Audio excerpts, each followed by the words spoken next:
করেছেন। গতকালকে যে বিদ্রোহী কনস্টিটিউয়েন্ট হিসেবে গণঅধিকার পরিষদ সেই আন্দোলন সংগ্রাম কাজ করবে হয়ে আসছিল, যে গণঅধিকার থেকে সেই গণঅধিকার পরিষদের বিদ্রোহী সহযোগিতাদের উপরে বরিশাল জেলা গণঅধিকার পরিষদের নেতৃত্বের উপরে তারা হামলা করল। যাদের নিজস্ব কোনো পরিচয় নাই, তাদের নিজস্ব কোনো শক্তি নাই, যারা কিনা একটি চন্দ্রবিন্দুর মতো চন্দ্রবিন্দু কিন্তু একা বিকাশ পায়, চন্দ্রবিন্দু কিন্তু ভিডিও অন্য একটি কনফারেন্স প্রয়োজন হয়।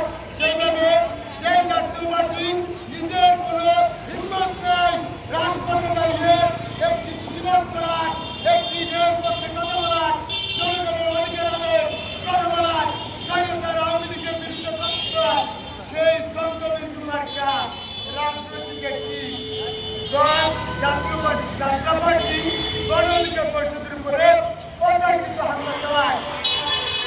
আপনারা জানেন, ঘুরিয়ে দাও ঘুরিয়ে দাও জাতীয় পার্টির কালো হাত ঘুরিয়ে দাও ঘুরিয়ে দাও। আপনারা জানেন গণঅধিকার পরিষদের নেতৃত্ব যখন তাদের যে অন্যায়গুলো জানকার জানিয়ে তারা রাজপথে আসে, রাজপথে আসার পরে তারা বিএনপি, জামাত, গণঅধিকার পরিষদ সহ 90টি রাজনৈতিক দল এনসিপির বিরুদ্ধে সমস্যাগুলো স্লোগান দিচ্ছিল। তখন বরিশাল জেলা গণঅধিকার পরিষদের সভাপতি, সাধারণ সম্পাদক সহ একাধিক নেতৃত্ব তাদেরকে ওয়ার্নিং দেয় এই ধরনের স্লোগান দেওয়া দরকার রাজপথে। তারা এই সতর্কতা বাড়ি শুনে উত্তেজিত হয়ে গণঅধিকার পরিষদের উপরে অতর্কিত হামলা চালায়। আমি দেখলাম প্রশাসন নীরব ভূমিকা পালন করেছে। আমি প্রশাসনের করে একটা সর্বজনীন কথা বলতে চাই।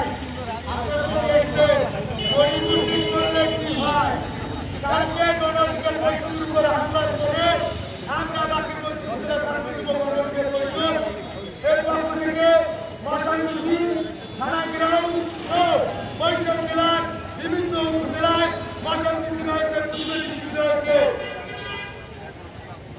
আপনারা যদি খুশি করেন, আপনারা লক্ষ্য করছেন গণঅধিকার পরিষদের প্রতি সাধারণ জনগণের একটি ভালোবাসা, সেই ভালোবাসার জায়গা থেকে কিন্তু যাত্রা পার্টি জেলা কার্যালয় উদাহ হয়ে গেছে। তো আপনারা এই দেবী যারা আছে তাদেরকে আইনের আওতায় আছে, অন্যথায় আমরা শান্ত থাকবো না, আমরা কিন্তু শান্ত থাকবো না।